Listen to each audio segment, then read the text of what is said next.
y después oramos por esto. Dice, Jehová es mi pastor, nada me faltará. En lugares de delicados pastos me hará descansar. Junto a aguas de reposo me pastoreará. Confortará mi alma, me guiará por sendas de justicia, por amor de su nombre. Aunque ande en valle de sombras de muerte, no temeré mal alguno, porque tú estarás conmigo.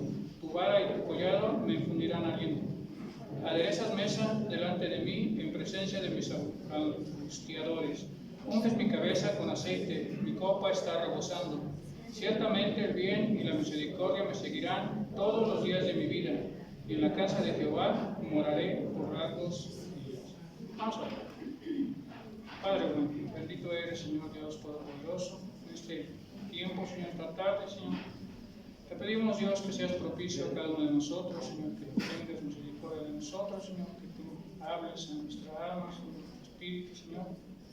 Padre, que tu palabra sea o cumpla el propósito, Señor, por el cual es enviada, Señor. Yo te pido por la salud de nuestro pastor, Señor, fortalécelo en espíritu, Señor, fortalece su fe para que no falte y también su cuerpo físico, Señor. A ti sea la gloria en el nombre de Jesús. Amén. Bueno, les decía que vamos a leer el Salmo 23, pero vamos a estar viendo la carta a Filemón.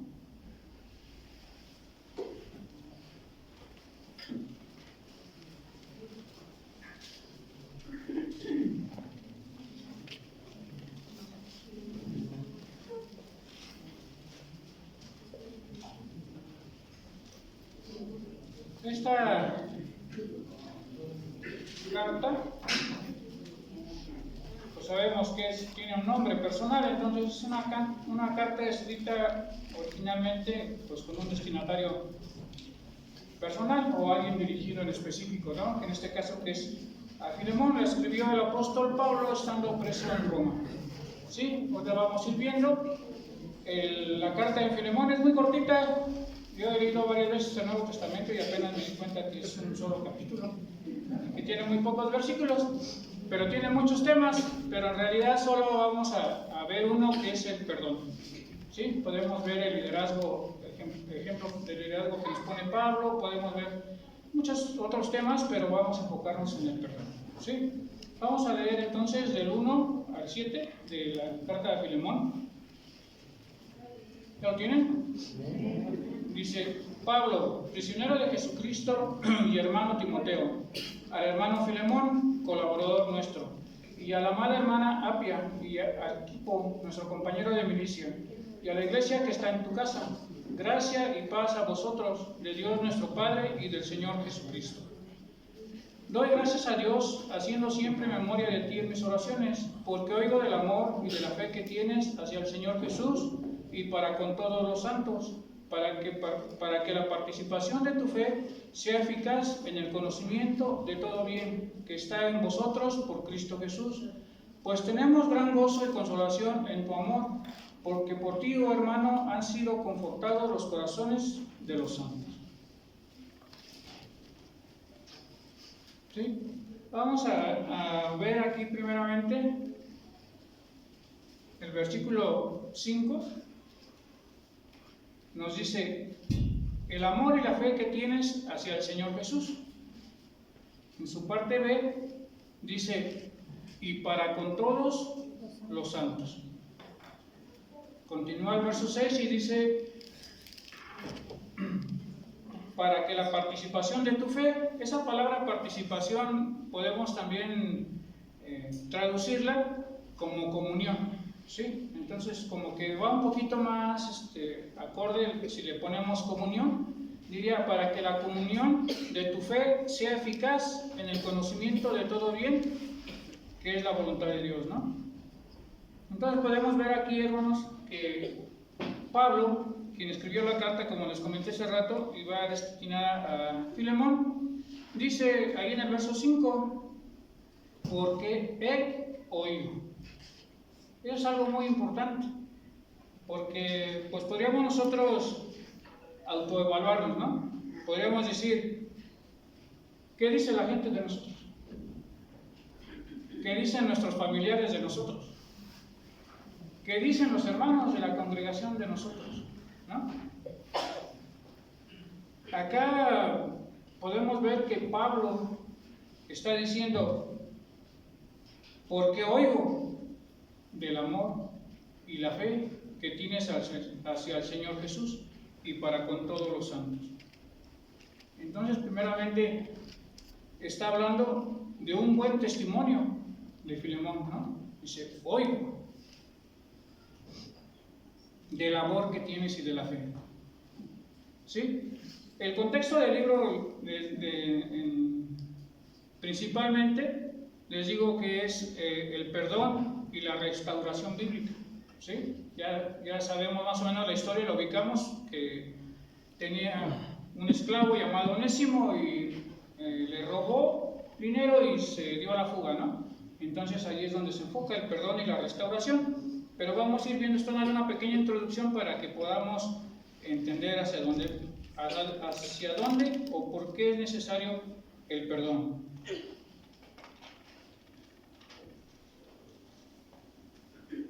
¿Sí? Vemos aquí también, primeramente, que el testimonio es la fe y el amor que tiene hacia nuestro Señor Jesucristo. Pero después continúa, dice, y a todos, o para todos, los santos, ¿no? Y esa palabra todos, pues es todos. O sea, no solamente a los que me caen bien o los que no me hacen nada. O sea, está diciendo que el amor que tienes para con todos los santos. Eso habla de una fe que salva, de una fe viva, una fe que obra. ¿Sí me explico? O sea, no es una fe muerta que se queda solamente en el simple hecho de creer, sino está dando evidencia, porque pues amar a Dios no es fácil, porque sin la obra del Espíritu Santo no lo podemos hacer, pero amar a los hermanos sí es, pues yo creo un tanto difícil en un sentido, ¿no?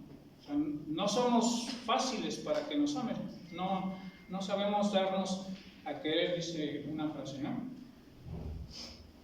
Entonces, no podemos aquí, o dice la palabra de Dios, que no podemos amar a Dios y no amar a los hermanos. O sea, eso es algo que prácticamente es imposible que eso suceda, ¿no? O sea, no puedo decir yo amo a Dios y mucho, pero tengo odio hacia un hermano o no quiero al otro hermano o cosas así. O sea, ahí en 1 de Juan 2, 5 al 11 nos da precisamente la pauta para ver eso. 1 de Juan 2, 5, 11.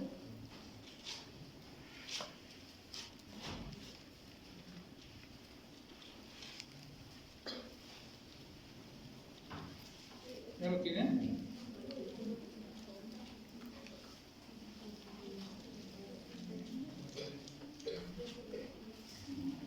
Primera de Juan 2, 5. No, perdón, ténganlo en cuenta. Es la falta de práctica. Dice, es primera de Juan 4, 7.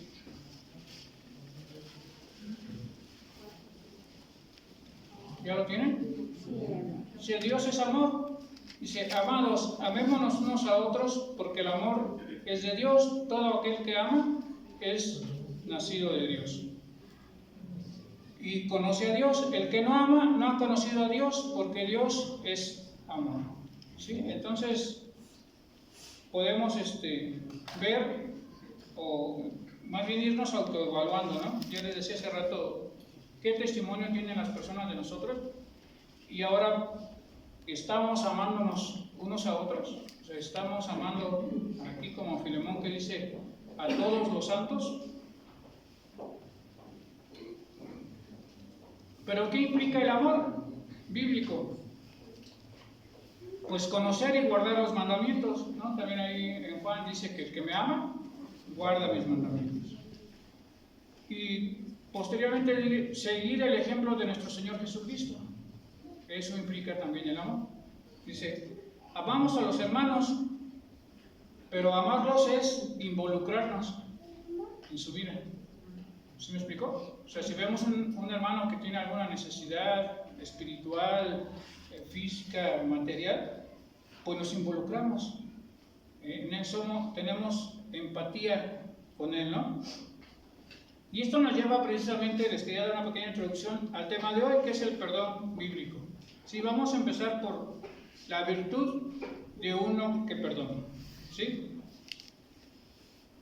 Les voy a contextualizar un poco. Dice, Filemón era un hombre de origen griego que fue creyente bajo la tutela de Pablo. Pablo le ministró, el Señor lo alcanzó y se convirtió al Señor, ¿no? Y tenía una economía pues un tanto holgada, porque por lo menos tenía un esclavo. Por lo menos, no dice cuántos tenía, o si tenía más, pero por lo menos tenía uno. Tenía también una casa grande, porque en su casa se reunía la iglesia de Colosas. O sea, pues más tenía que tener un espacio en donde pudiera funcionar, fungir como este espacio para que se congregara, ¿no?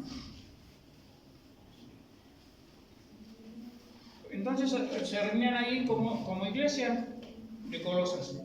Ayudaba en cuestiones materiales a los hermanos necesitados. Ya después con calma leen toda la carta.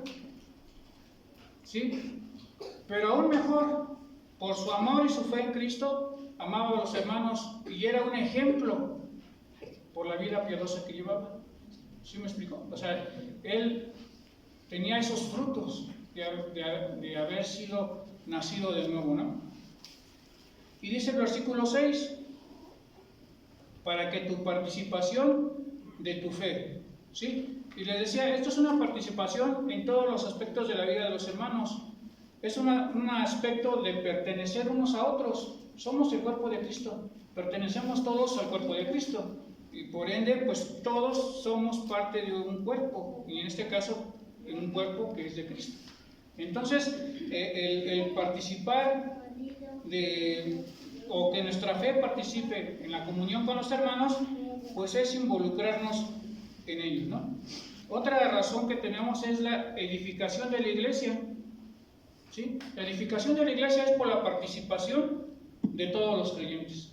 ¿Sí? El pastor juega un papel importante, pero la edificación es o descansa o todos como creyentes tenemos la obligación y el mandato de Dios de contribuir a la edificación del cuerpo. Ahí en Efesios 4, 1 a 13.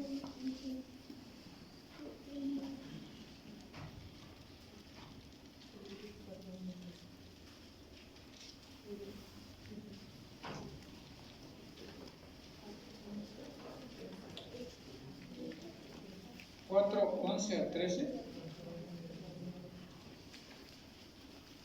Dice,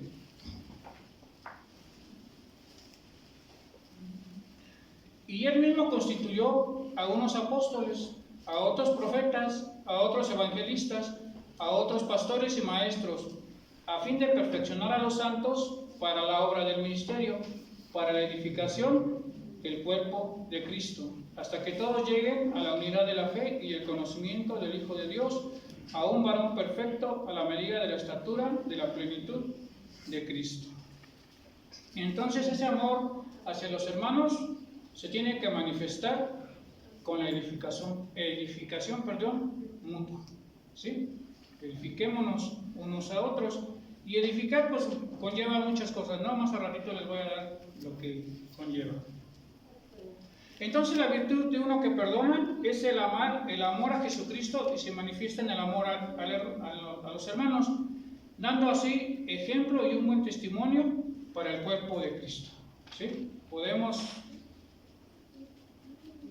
ver que la virtud de uno que ama, que perdona, es con sus acciones aporta al cuerpo de Cristo.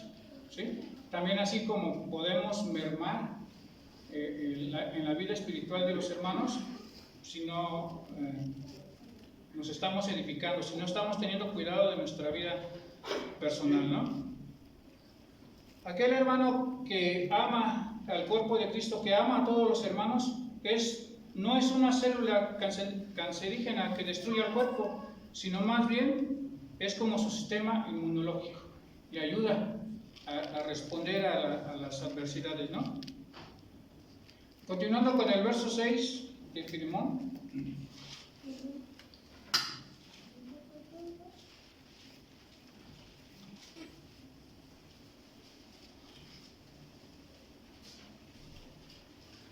Dice, tiene conocimiento de la palabra de Dios y la pone por obra. Bueno, el verso 6 dice, para la participación de tu fe, sea eficaz en el conocimiento de todo el bien que está en vosotros por Cristo Jesús.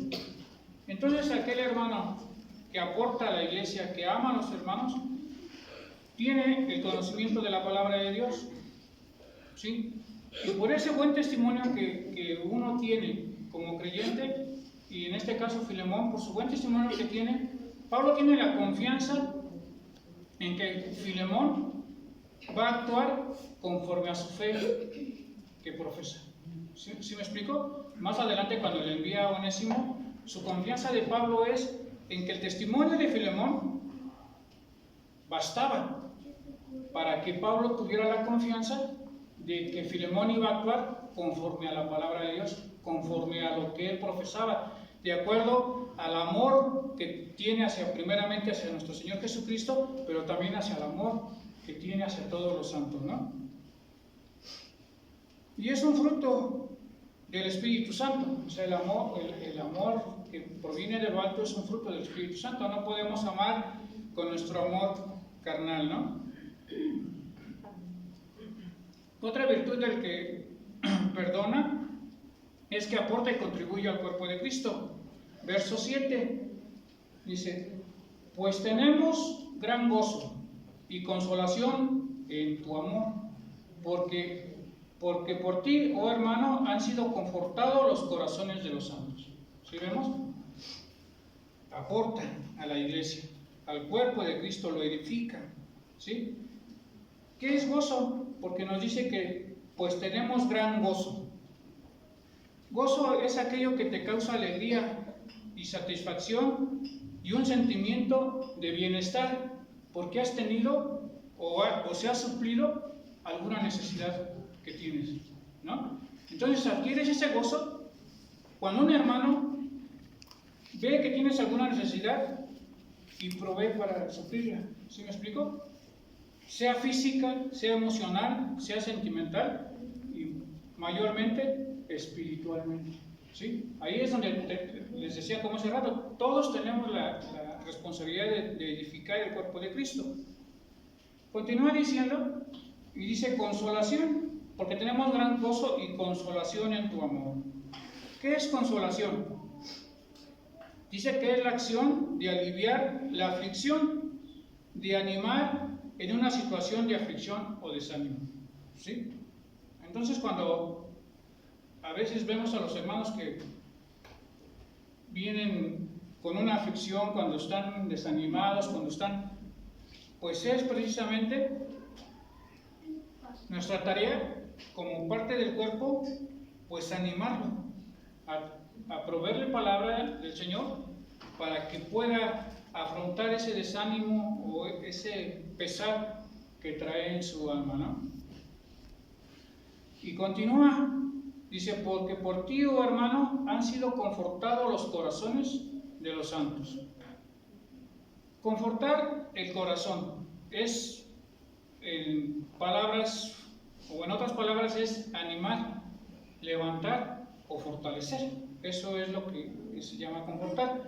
Pero leíamos el Salmo 23 al principio, porque veamos en el Salmo 23, 3, dice que el Señor confortará mi alma. ¿Sí se acuerdan que lo leímos? Esa palabra confort, cuando está aquí refiriéndose que dice el Señor confortará mi alma, es una palabra que se deriva del hebreo que se llama lenahem, ¿sí? E implica infinito. ¿Sí me explico? O sea, algo que no tiene fin, algo que siempre está ahí disponible. O sea, cuando el Señor dice confortará mi alma, no estamos hablando de un tiempo específico, presente o futuro, sino infinito, ¿sí? Desde una eternidad pasada, por toda la eternidad, está disponible el que Dios nuestro Señor nos conforte el alma, ¿no? Pero así tenemos nosotros que actuar para los hermanos, ¿sí? El significado de confortar va implícito restaurar, ¿sí? Que viene a ser, restaurar es volver algo a su estado original y mejor que antes. No termina en arreglarlo como estaba o dejarlo como estaba, sino mejor que antes, ¿no? Y está relacionado con el arrepentimiento. ¿Sí me explico? O sea, no vamos a tener, o no se va a confortar nuestra alma, o el Señor no va a confortar nuestra alma, sino primeramente vamos a Él en arrepentimiento y fe. ¿Sí? O sea, está disponible, es interminable, y a la hora que se necesite podemos acudir a que el Señor nos conforte el alma, pero tenemos que ir en arrepentimiento y fe. ¿Sí me explicó? El perdón restaura relaciones. ¿Sí me explico? O sea, si no hay perdón, pues no hay restauración, no hay comunión. Si no hay perdón, no va a haber un cuerpo de Cristo.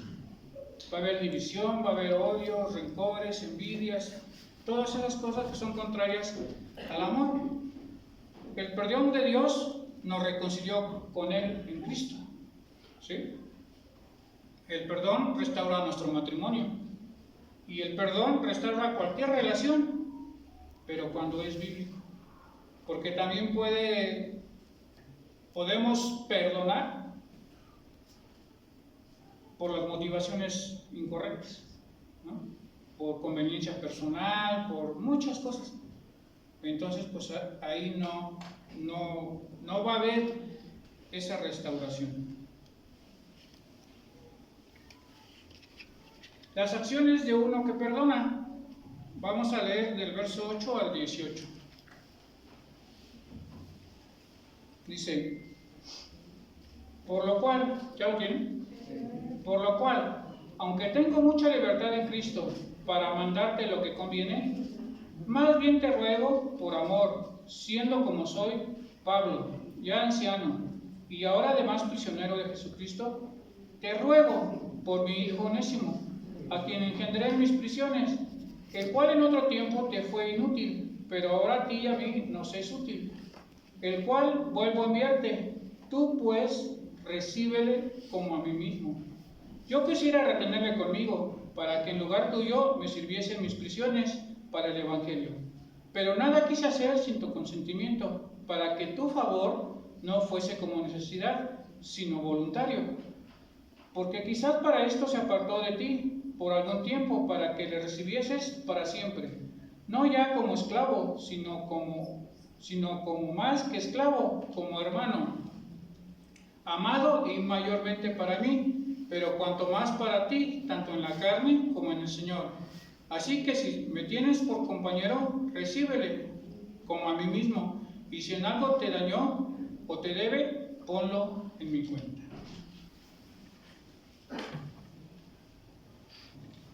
Aunque podemos ver explícitamente que Pablo pudo haber simplemente ordenarle a Filemón que recibiera a Onésimo, ¿sí? Ya Onésimo, me voy a adelantar un poquito, ya Onésimo ya se había convertido, ya había sido alcanzado por el Señor, ya era salvo, ya era otra persona diferente a ese esclavo que robó y huyó, ¿no? Ahora Pablo lo está mandando de regreso, porque pues se tienen que afrontar los problemas y se tienen que resolver, no los puedes dejar así, ¿no? Entonces Onésimo tenía un problema con Filemón, porque le había robado y se había huido y era su dueño. Y en ese tiempo los dueños de esclavos pues podían matarle simplemente por el hecho de que se fuera, ya digamos que no lo hubiera robado. Con el simple hecho de que huyó de su casa, cualquier otro dueño de esclavo podía matarlo y no pasaba nada, porque eran vistos como propiedades, como un carro, como cualquier cosa, ¿no? Entonces aquí Pablo tenía la autoridad apostólica para decirle a Filemón: te voy a enviar a Onésimo, recíbelo y perdónalo, ¿no? Con toda la autoridad apostólica podía haberlo hecho. Pero, más sin embargo, para que fueran manifiestas las acciones de Filemón, conforme a lo que Pablo había oído, conforme al amor que tenía primeramente hacia el Señor y hacia todos los hermanos, lo envió y le dijo, recíbelo como a mí mismo. ¿Sí me doy a entender?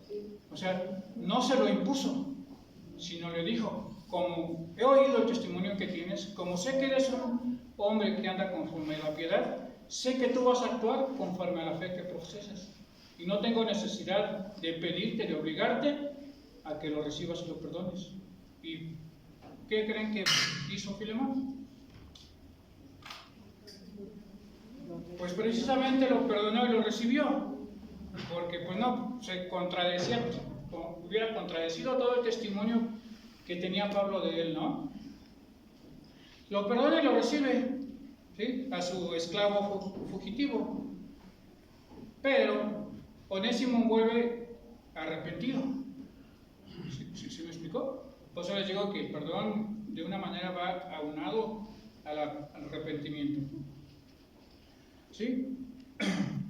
Y ahora también pues ya es un hermano en Cristo para Filemón, así como cualquiera de nosotros, como cualquier creyente, pues es un hermano en Cristo, ¿no?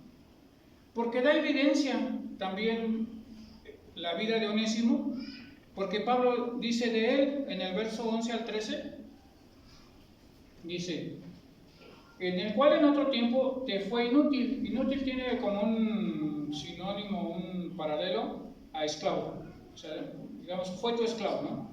No que no le sirviera para nada, porque era su esclavo, tenía que servir para algo, sino está diciendo, en otro tiempo fue tu esclavo. Dice, pero ahora para ti y para mí nos es útil, en cuanto vuelva a enviarte, tú pues recíbele como él mismo. Yo quisiera retenerle conmigo para que en lugar tuyo me sirviese en mis prisiones para el Evangelio. ¿Sí? Ahí estamos viendo que Onésimo ya era útil para Pablo, porque le estaba ayudando a proclamar o avanzar el Evangelio, porque Pablo estaba en prisión. ¿Sí me explicó? Entonces, lo que Filemón hacía en la iglesia, de ayudar a la iglesia, de ayudar a que el Evangelio avanzara en la tierra, pues ahora esa ayuda la estaba haciendo Onésimo, ¿sí? Entonces vemos que pues vuelve hecho otra persona, por lo tanto pues tuvo que tener arrepentimiento, ¿sí? Entonces ahora nos lleva a las acciones de uno que perdona, que es precisamente la restauración, como les decía hace rato, ¿no? El perdón. Filemón recibió a Onésimo, pues lógico, lo perdonó, o lo perdonó y lo recibió, o lo recibió y lo perdonó, no sé cuál sea la forma más correcta de decirlo. ¿Sí? Y lo recibió, pues ya no como esclavo, sino como un hermano en Cristo. ¿Sí? O sea, ya pues la palabra de Dios no nos dice si siguió trabajando con él como esclavo o no, pero pues yo creo eso ya lo dejó pues que tal vez Onésimo decidiera, ¿no? Si seguía con él. Pero pues lo que sí fue de que lo recibió como hermano. Ahora les decía que perdonar es restaurar y tratar mejor que antes, ¿sí? Entonces aquí pues ya ahora Filemón lo perdonó y la muestra era pues que ahora ya lo trataba como a un hermano en Cristo, no como su esclavo. A lo mejor pudo haber seguido haciendo tareas ahí, pero pues ya Filemón ya lo trataba como un hermano en Cristo, ¿sí? Pero dice que nada hizo por obligación Filemón, sino fue resultado de su vida transformada por Dios, ¿sí? Por la palabra y por la obra del Espíritu Santo que estaba obrando en Filemón, ¿sí? El perdón bíblico es tratar a quien nos hizo algo de lo que debemos perdonarlo de una manera mejor que antes, de que cuando nos hizo lo que motiva que lo perdonemos, ¿no? Si decimos que perdonamos a alguien, pero lo tratamos ya así como que pinto mi raya, ya muerto por allá y así, pues realmente no lo estamos perdonando, o al menos bíblicamente, ¿no? Dice que lo tenemos que tratar aún mejor de antes que nos hiciera pues el mal por el cual teníamos que perdonar, ¿no? La restauración del mal. Es lógico que Onésimo no tenía dinero para pagar lo que se había robado, porque pues probablemente se lo gastó para poder llegar a Roma, porque o sea, estaba lejos, ¿no?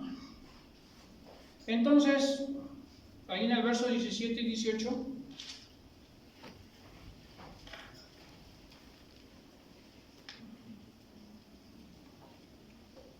dice: así que, si me tienes por compañero, recíbele como a mí mismo.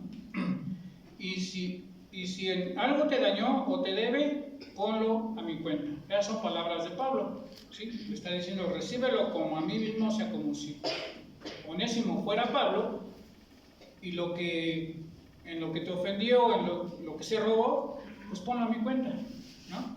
Y ese es como una analogía, como una tipología de lo que Cristo hizo por nosotros. Así como Onésimo no tenía para pagar esa deuda, pues así nosotros no teníamos cómo pagar la deuda de nuestros pecados. Y Jesucristo la pagó por nosotros. ¿Sí me explicó? Nos redimió. ¿Sí ven la analogía de ahí? Entonces, Dios nos otorga el perdón por la redención en Cristo. Dios el Padre nos trata en misericordia y gracia en Cristo. Nos trata mejor que antes que recibiéramos el perdón. ¿Sí me explicó? Porque pues, antes éramos enemigos de Dios.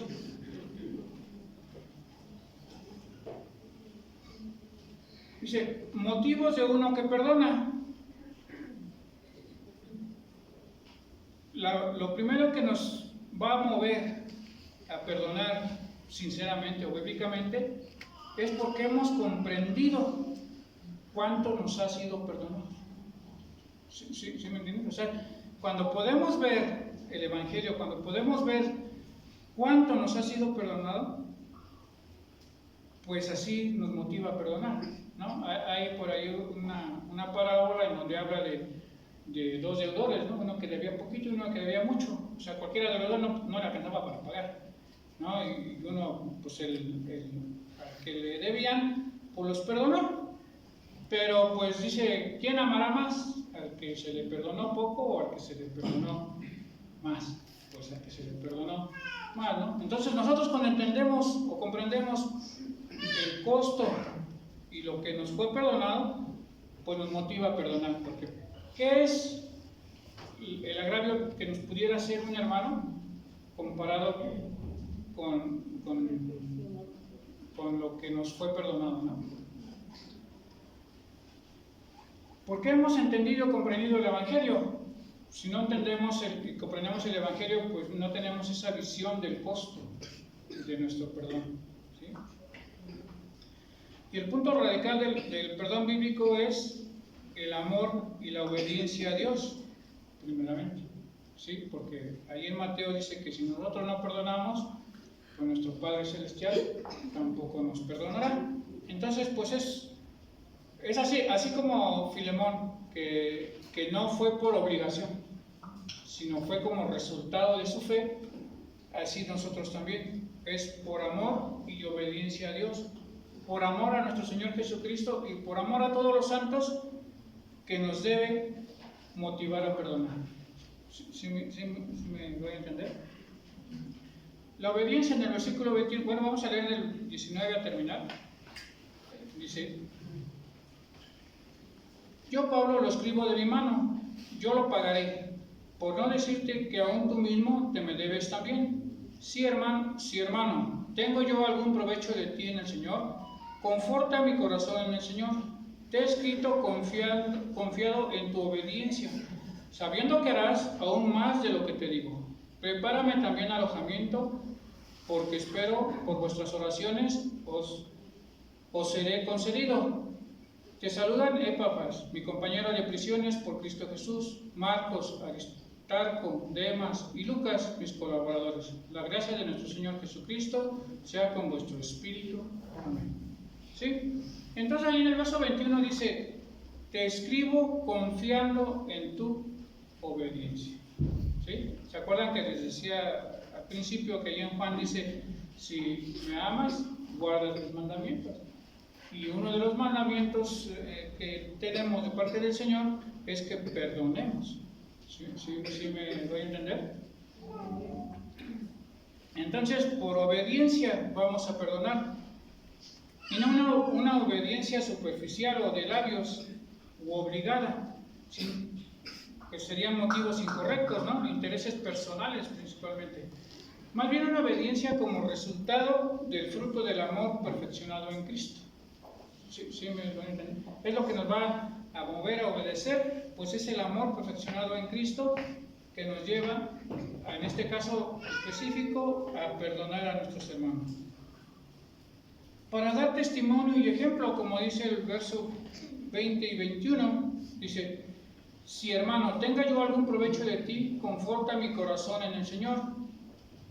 Te he escrito confiando en tu obediencia, sabiendo que harás aún más de lo que te digo. Confortar, nuevamente aquí tenemos la palabra, dice, conforta mi corazón en el Señor.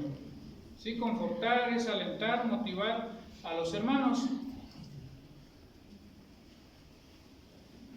Obras como el perdón van a edificar el cuerpo de Cristo. La falta de perdón, pues lo va a destruir, lo va a minar, lo va a socavar, lo va a estar ahí como, pues algo, ¿no? Generando envidias, rencores, como les decía hace rato, ¿no? El perdón bíblico involucra el corazón y va más allá del intelecto, de las fuerzas y de la voluntad propia. ¿Sí me explicó? O sea, no es algo superficial o algo meramente mecánico, es el fruto del Espíritu Santo. No aparece como fruto del Espíritu Santo, pero va implícito en el amor. Si amas, perdonas. Si no amas, no perdonas. Vas a guardar esa ofensa para ti, ¿no? Versículo 21 en su parte B. La exhortación es mejor que la imposición. Les decía que también uno de los temas aquí en la carta de Filemón es un liderazgo bíblico. ¿Sí? Pablo no le impuso a Filemón lo que tenía que hacer, sino más bien lo exhortó, lo animó a que lo hiciera, como resultado de lo que ya había en su corazón, que era la obra del Espíritu Santo, ¿no? Entonces ese ejemplo de Filemón, que edifica a la iglesia y conforta el corazón. En este caso dice, conforta mi corazón, le dice Pablo, ¿no? Haciendo lo que te estoy pidiendo. Pero igual nosotros, o sea, si podemos ver un conflicto entre hermanos y vemos que el hermano herido perdona al ofensor, pues nos está confortando nuestro corazón, aunque no tenga que ver con nosotros ese problema, ¿no? Pero nos está edificando también, porque nos está motivando, nos está exhortando sin palabras a hacer algo que nos corresponde hacer. ¿Sí me doy a entender? Y termino, como el pastor, como dice, termino, todavía faltan 15 minutos. Dice, nuevamente vamos a Filemón, versículo 5.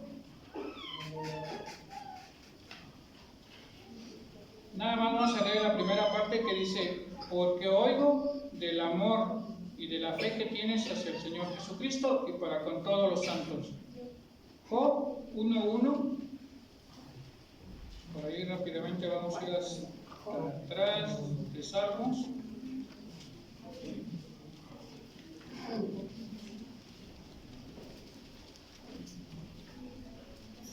Job. ¿Lo tienen? Vamos a volver a releer. Dice, porque oigo, nada más esas palabras, en Filemón 5, porque oigo. Y acá en Job 1:1 dice, hubo en la tierra de Uz un varón llamado Job, Y era este hombre perfecto y recto, temeroso de Dios y apartado del mal. En el verso 8 vuelve a repetir: y Jehová dijo a Satanás: ¿no has considerado a mi siervo Job, que no hay otro como él en la tierra, varón perfecto y recto, temeroso de Dios y apartado del mal? Y lo vuelve a repetir en el 2:3. Dice: y Jehová dijo a Satanás: ¿no has considerado a mi siervo Job, que no hay otro como él en la tierra, varón perfecto y recto, temeroso de Dios y apartado del mal? Pues ese es el testimonio que tenemos que dar, o que debiéramos dar, o tener cada uno de nosotros, tanto para los hermanos como para los que no conocen al Señor, ¿no? Pero es justamente, hermanos, aquí en la congregación en donde el Señor va a moldear nuestro carácter. ¿Sí me explico? Fuera del cuerpo no vamos a ser edificados.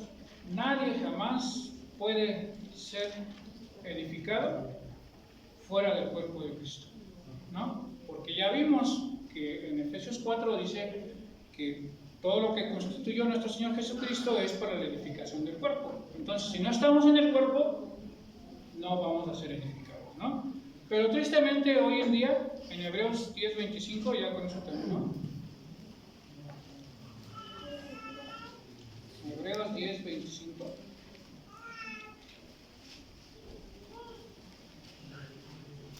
¿Ya lo tienen? Amén. Dice así: no dejando de congregarnos, como algunos tienen por costumbre, sino exhortándonos, y tanto más cuando veis que aquel día se acerca.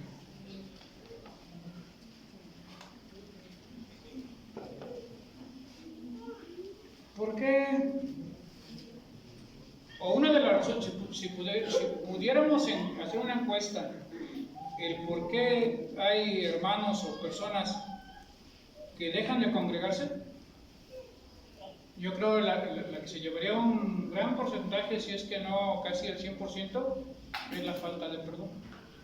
O sea, la falta de perdón, yo por ejemplo pude haber encontrado a un hermano en la calle, y a veces va uno pensando en qué va a ir a hacer o qué necesita comprar o cosas, o sea, va pensando en algo, y me pude haber encontrado a un hermano de frente así, ¿no?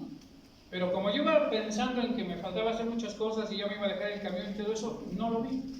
Y pasamos así, él me dijo: Dios lo bendiga, hermano, pero como yo iba muy distraído, no le contesté. Ese hermano se pudo haber sentido agredido, ofendido, mal, ¿no? Y yo ni en cuenta, o sea, ¿sí me explico? Pero entonces el hermano, pues ya se sintió ofendido y no me perdona. ¿Sí me explicó? Entonces, como no me perdona, empieza en su corazón a albergar una raíz de amargura, y ahí va creciendo, Satanás sigue obrando, hasta que finalmente le dice: pues me voy de la iglesia, por una falta de perdón. ¿Sí me explico? Y dice aquí, dice, sino que nos exhortemos, lo que les decía hace un momento, que la edificación del cuerpo nos corresponde a todos, no es solamente trabajo y responsabilidad del pastor o de los líderes, es una responsabilidad de cada uno de nosotros. ¿Sí? Y pues podemos ver, analizarnos, ¿no? Cada uno de nosotros, cuánto nos falta ejercer el perdón, o ¿cómo se podría decir de mejor manera? Practicar el perdón, ¿sí? Como matrimonio, muchos de los conflictos y de los divorcios y de todo eso empieza precisamente por la falta de perdón. ¿Sí? Les digo, si aquí como congregantes muchos dejan de asistir porque no son capaces de perdonar, pues en el matrimonio igual. ¿no? Si no hay perdón, les decía que el perdón restaura, pero el no perdón, pues separa, divide. ¿Sí me explicó? Entonces creo que, hermanos y hermanas, pues tenemos mucho que trabajar, ¿no? Porque pues dice que el amor, como decía Filemón, y el amor que tienes para todos somos todos los santos, ¿no? ¿Cuántos de nosotros sí a veces como que no queremos mucho a un hermano? ¿Sí o no? O sea, seamos sinceros, ¿no? O sea, como que es independientemente de la relación que podamos tener más íntima con unos hermanos, y es lícito y es lícito, ¿no? Que con unos son. Pero sí, a veces como que sí somos recelosos o así con otros hermanos, ¿no? Entonces, pues el mandato es que amemos a todos los hermanos, a todos los santos, ¿no? Y si en algo te ofendió, pues ya ahí tienes que ir con él y ponerte a cuenta, redarguirlo, instruirlo, corregirlo y aplicar pues lo que es la palabra del Señor, ¿no? Entonces, pues creo que sí tenemos mucho trabajo en practicar el perdón, en aprender a perdonar, y que el Espíritu Santo nos mueva y nos ayude, nos capacite, pues para pedir perdón, ¿no? Pero un perdón bíblico, un perdón que edifique, un perdón que restaure, no un perdón por intereses propios, ¿no? A veces, por ejemplo, por poner un ejemplo con este término, ¿no? A lo mejor en un matrimonio el esposo es muy acaudalado, ¿no? Y le hace algo a la esposa y la esposa dice, no, pues que si no lo perdono, pues ya no va a tener dinero, ya no me va a quitar la camioneta, ya no me va a dar mis joyas, mejor lo perdono. O sea, eso no es perdón. Pero era con muchos términos, ¿vale? Vamos a orar. Padre bueno, bendito eres, Señor Dios Todopoderoso. Esta tarde, Dios, nuevamente estamos en tu presencia, Señor. Te damos gracias por tus misericordias que son nuevas cada mañana, Señor. Te doy gracias por cada uno de mis hermanos, Señor. Te pido, Padre bueno, que tú nos redarguyas, Señor, que tú nos instruyas, nos corrijas, nos lleves, Padre bueno, a pedir perdón unos a otros, Señor, para aquellos que nos han ofendido, para aquellos que hemos ofendido, Señor. Solo tú puedes mover nuestros corazones, Padre, para que tu cuerpo, Señor, sea edificado, Señor, para que no haya estorbo en la edificación, en el crecimiento del cuerpo, Señor. Y también, Padre, bueno, para que no haya motivo, Señor, de nuestra parte, de cada uno de nosotros, para que los hermanos padres se separen del cuerpo, Señor. A ti sea la gloria, en el nombre de Jesús. Amén. Amén. Bueno, nomás aprovecho ya que estoy aquí para dar el aviso de la reunión de matrimonios. Próxima es el 3 de diciembre. Sí, ya les mandé por el grupo de WhatsApp y se van a mandar a hacer tamales. Cada quien va a pagar